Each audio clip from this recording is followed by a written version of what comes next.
Determinant का एक बहुत इंपॉर्टेंट रोल प्ले होता है आपके मैट्रिक्स चैप्टर में। डिटरमिनेंट का एक और रोल प्ले है जब आप किसी भी फिगर का एरिया निकालते हो जो कोऑर्डिनेट में डिवाइड होता है। अगर आपका एक फिगर प्लेन में है, ठीक है, टू प्लेन में है, एक सिंगल प्लेन में है जिसके दो कोऑर्डिनेट है एक्स और वाई, और आपको उसका एरिया निकालना है जिसमें आपका ट्रायंगल वाला सिलेबस में है।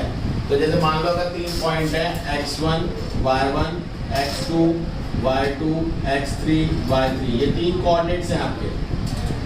तो इसका अगर आपको एरिया निकालना है तो डिटरमिनेंट का एक तरीका होता है x1, y1, x2, y2, x3, y3, last में 1 1 1 लगा के जो सॉल्व कर दो या इसे एक्सपेंड कर दो तो क्या निकल आती है, उस 3 कोऑर्डिनेट से जो ट्रायंगल बना होगा उसका एरिया आपको मिल जाएगा।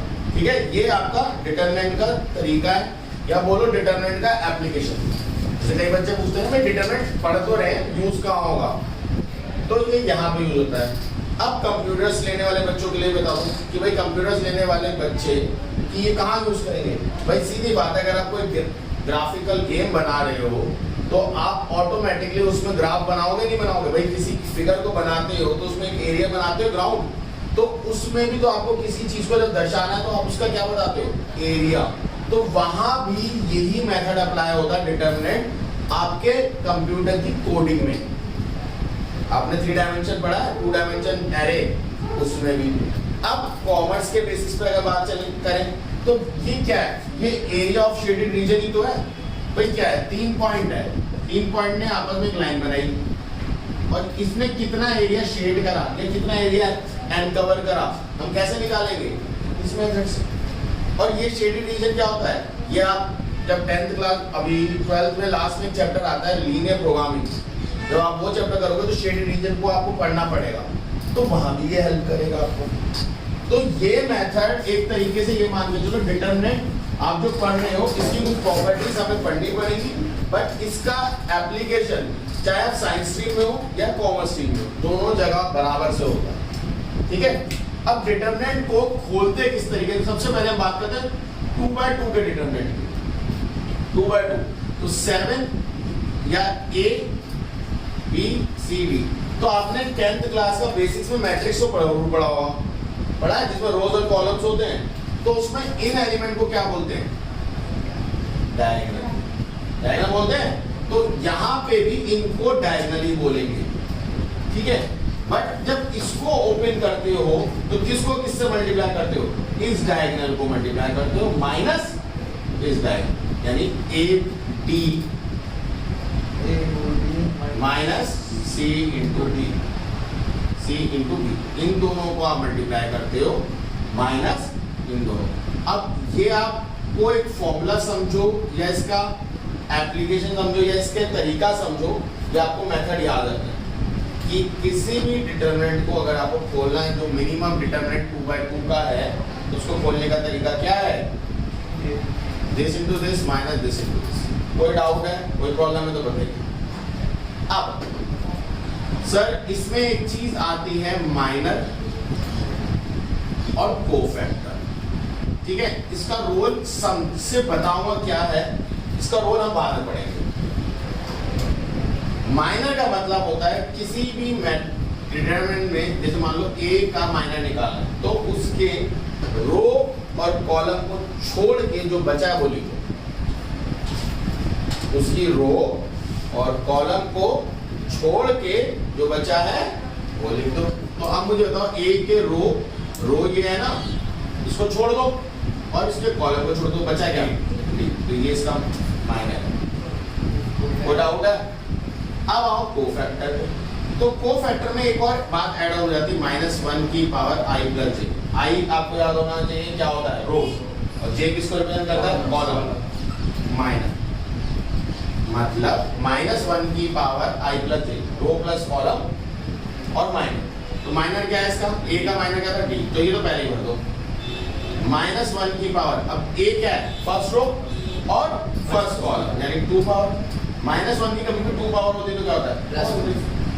तो बताओ माइनर और कोफैक्टर सेम आया।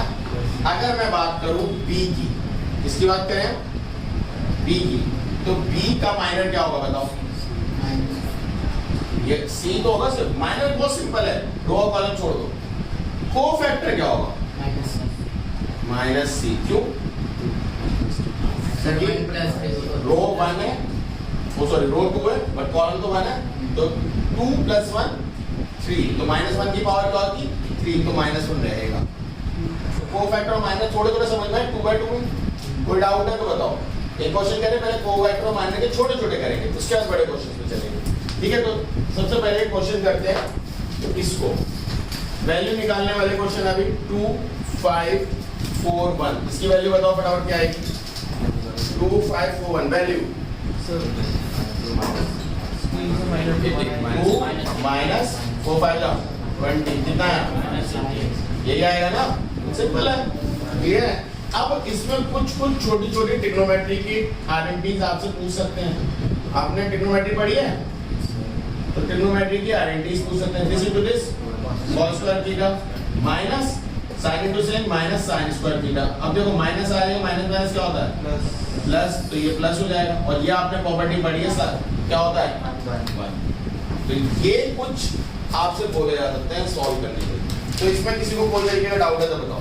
अब जैसे a देखो, solve the value for x, तो x - 1 x - 2 x - 3 = 0, ये बता रखा है।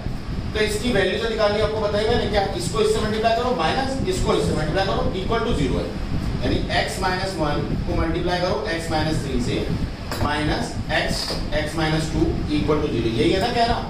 This into this minus this into this = 0। ये x इनटू x क्या होगा? इसको बोलना आता है, इसको पहले से मल्टीप्लाई करो x into x x² x into -3 3x, this -1 minus plus यानी 3 minus x into this x² minus minus plus 2x = 0। x² से x² कट गया, -3 -x और ये प्लस का 2, ये कितना हो जाएगा? -4x plus 2x plus 3 = 0। कितना है फटाफट बताओ? -2x प्लस 3 = 0, -2 इसको उधर भेज दो, क्या हो जाएगा? 3 = 2x, x की वैल्यू क्या आ जाएगी? 3/2 डिवाइड कर लो 1.5। कोई डाउट है? इतना ही सिंपल है ये। फर्स्ट एक्सरसाइज कर लोगे? हो जाएगा ना आराम से। नहीं होगा तो मुझसे पूछना, कल हम लोग उसके डाउट डिस्कस करेंगे फर्स्ट एक्सरसाइज में, ठीक है। कुछ क्वेश्चंस भी होंगे उसके बेसिस बता दूंगा, ठीक। अब हम चलते हैं 3/3 का। 3/3 मतलब अभी हमने कौन से डिटरमिनेंट पढ़े हैं? जब 2/2 का है। अब हम चलेंगे 3/3 में, तो उसमें भी कोफैक्टर और माइनर आपको पता होना चाहिए क्या होते हैं। तो माइनर तो मैंने आपको बता ही रखा है, माइनर क्या होता है? रोज और कॉलम छोड़ दो जिसका भी आपको कोफैक्टर निकालना है। और माइनर क्या होता है? उसमें से माइनस की पावर i + j। अब a b c d e f g h i मान लो ये है, ठीक है। अब इसकी वैल्यू निकालनी कैसे करोगे बताओ? a ये आपने पकड़ा पहले, अब कोई भी एक रो पकड़ लो, कोई भी, ठीक है। आपने रो पकड़ ली, मैं आपको डायरेक्ट तरीके से सिखा रहा हूँ निकालने का। फिर कोफैक्टर माइनर वाला तरीका भी सीखेंगे जो आप लोगों के बुक्स में भी दे रखा है। सबसे पहले ये रो को पकड़ लें, ठीक है, फिर आपको दूसरी रो से दिखाऊंगा। तो अभी ए पकड़ लिया, अब ए को पकड़ने के बाद क्या बचा? उसका रो और कॉलम छोड़, सी और ये बचा। अब ये डिटरमिनेंट को कैसे सॉल्व करेंगे? मतलब ए सी एफ एच आई, ये समझ लो, ठीक है। अब प्लस बी, अबे रुक तो जा मेरे भाई, मतलब करते ही बिल्कुल ही जल्दी मत ले। ए के आगे -1 की पावर i + j ले। अब ठीक है, -1 की पावर i + j, और ये क्या है? b वाले का रो और कॉलम छोड़ दो। अब की बार ये छोड़ दो, क्या बचेगा? d f g i, ये बचेगा। b वाले का कॉलम छोड़ो ना, ये छोड़ो अब की बार, तो क्या था? d f h i बचा, वो लिख दिया, प्लस c। अब की बार c को छोड़ दो, -1 की पावर i + j और क्या? d e g h। अब ये तो आपको सॉल्व करना मैंने बताया। अरे बीच वाला कह रहा है -b आएगा। अरे भाई बहुत समझदार हो तुम, वैसे i और j नहीं पढ़े जा रहे हैं तुमसे, मतलब तुमसे ये नहीं दिख रहा कि ये कोफैक्टर लिखे हैं और उसके साथ माइनर और कोफैक्टर लिखे हैं, वो नहीं दिख रहा आपको। कोई नहीं, देख लेंगे। ए -1 की पावर आई जे, ए की -1 क्या है 1, फर्स्ट रो है फर्स्ट कॉलम, तो -1 की पावर क्या हो जाएगी 2, -1 की पावर 2 हो जाएगी, तो इसे क्या लिखेंगे 1, तो इसे लिखो ही मत, ठीक है। यहाँ पे बी का क्या है first row but second column, तो 1 + 2 क्या हो जाएगा 3, इसलिए माइनस आता है, वो बी हो गए, ये डी एफ जी आई, कोई डाउट। फिर प्लस ये -1 क्या है तीसरी रो, ओ सॉरी फर्स्ट रो तीसरा कॉलम, तो 1 + 3 4, तो -1 की पावर 4 पॉजिटिव होती है, तो सी पॉजिटिव रहेगा, बचा क्या डी ई जी एच, कोई डाउट है तो बताओ। अब इसको तो खोलना ही रह गया, ए लिखो, तो E I minus H F minus B D I minus G F plus C D H minus G E, कोई डाउट है तो बताओ, ठीक है। अब बुक्स में और टीचर्स क्या बताते हैं, ए लिखो, उसका रो कॉलम छोड़ दो, इसको इससे मल्टीप्लाई करो, इसको इससे मल्टीप्लाई करो, लिख दो और माइनस लगाओ बीच वाले में, ये प्लस ये माइनस ये प्लस, माइनस लगाओ, बी लिखो, दिस इनटू, अब उसका कॉलम छोड़ दो, अब क्या डी इनटू आई करो माइनस जी इनटू एफ करो, तो कुछ अलग फारसी थोड़ी बची है भाई, करा वही है, क्या करा है अपन फर्स्ट एलिमेंट लिखा इनटू कोफैक्टर ऑफ दैट है, क्या है जो भी आप रो ले रहे हो उसके कोफैक्टर से मल्टीप्लाई करो, ये पूरा क्या है कोफैक्टर है भाई, ये माइनर था, ये जुड़ गया तो ये क्या हो गया कोफैक्टर और माइनर, इसलिए बता रहा हूँ कि मान लो, क्योंकि सर अगर आपने एमसीक्यू पेपर देखा सेमेस्टर 1 का, तो उन्होंने कोफैक्टर और माइनर भी पूछे हैं, तो अगर आपको वैल्यू निकालना आता है बट आपको ये नहीं पता कोफैक्टर और माइनर होते क्या है, तो आपके तो गए मार्क्स। अगर आपसे पूछ लेंगे, मैं मुझे होता है ई का कोफैक्टर निकालो, ठीक है, ई का कोफैक्टर निकालने का बोला, क्या ई का कोफैक्टर और माइनर सेम है, अभी जैसे हमने पीछे निकाला उसमें माइनस का जो अंतर आता है, अगर माइनस की पावर पॉजिटिव हुई तो कोफैक्टर और माइनर क्या हो जाएंगे इक्वल हो जाएंगे। अभी जैसे इसका कोफैक्टर देखो क्या है ई एफ एच आई और इसका माइनर बताना, ये तो E F H I, minus की पावर 2 तो हो जानी है और वो तो पॉजिटिव हो जाना है, तो कोफैक्टर और माइनर इसका सेम है, बट क्या इसका सेम था कोफैक्टर माइनर इसका इससे सेम, तो कोफैक्टर और माइनर सेम भी हो सकते हैं डिफरेंट भी हो सकते हैं, क्या कंडीशन उसके। अब ये फर्स्ट रो पे कह रहा है, अब जरा सेकंड रो का डायरेक्ट बता सकते हो, सेकंड रो का इसका, अब देखो ये प्लस था ये माइनस था ये प्लस था, तो ये क्या होगा simple plus minus plus minus plus minus plus minus plus. अब तुम मुझे बताओ कौन से इसे करूं, कोई भी रो कोई भी कॉलम पकड़ लो, सबसे एक ही आंसर आएगा, ऐसा कोई नहीं लिखा कि रो ही पकड़नी है, कॉलम पकड़ लो भाई, तुम ऐसा भी कर सकते थे, खड़ा ए को पकड़ा क्या आएगा E I minus H F minus D, D के रो छोड़ दो, B I minus H C, यही होगा ना। आप फर्स्ट कॉलम और इसमें डी पकड़ा है तो ये छोड़ा है और ये छोड़ा, इसे हटा दो, यहाँ तक फील होते रहोगे।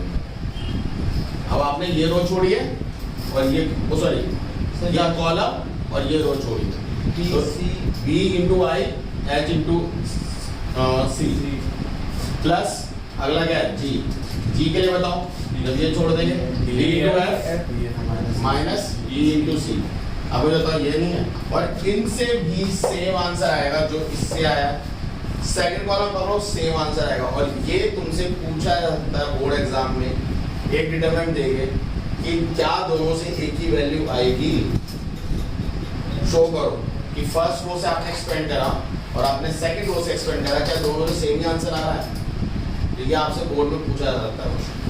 कोई डाउट है कोई प्रॉब्लम है तो बताओ, एक आधा की वैल्यू निकालते फिर सॉल्व करते हैं, ठीक है, इसकी वैल्यू निकालो,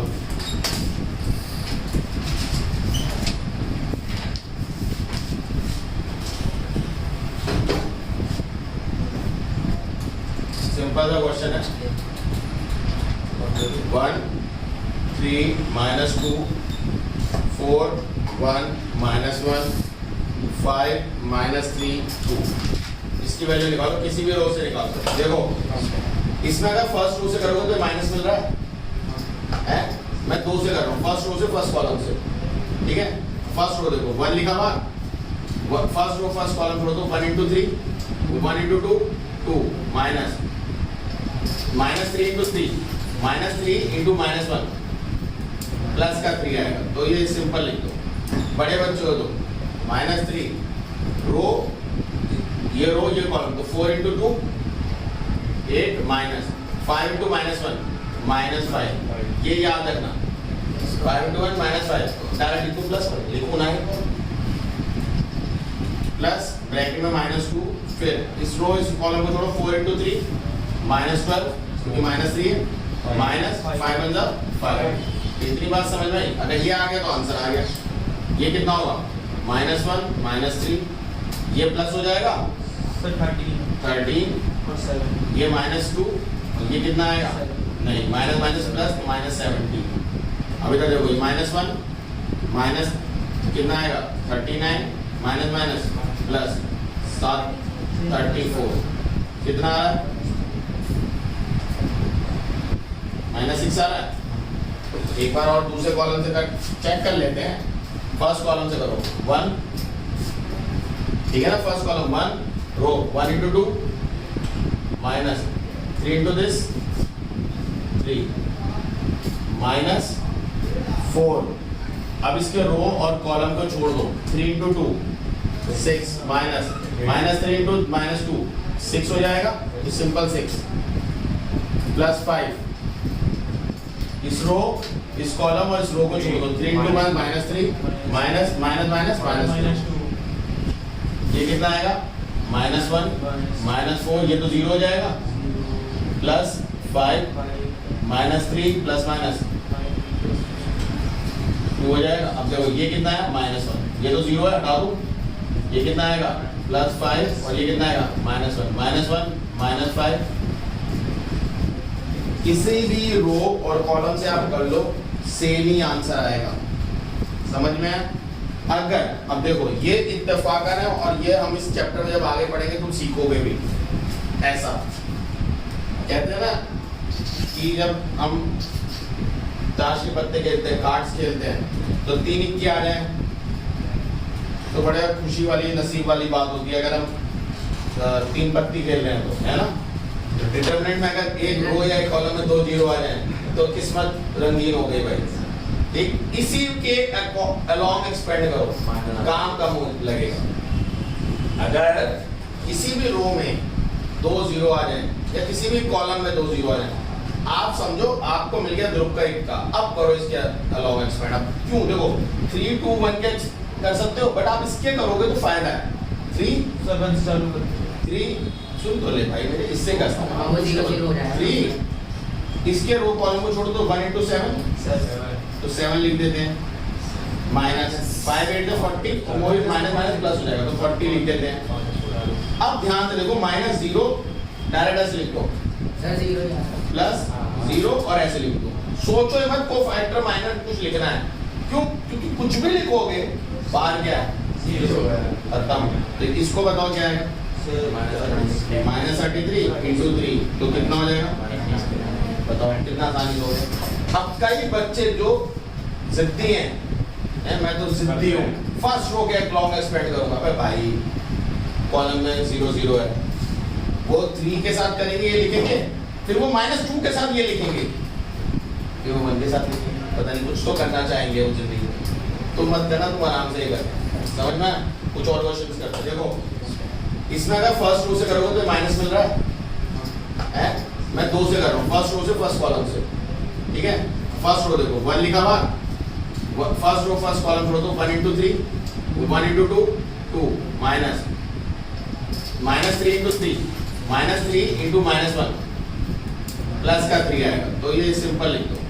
बड़े बच्चों हो तो -3 रो ये कॉलम तो 4 into 2 8 माइनस 5 into -1 -5 ये याद रखना 5 into 1 -5 डायरेक्ट लिखो प्लस लिखो ना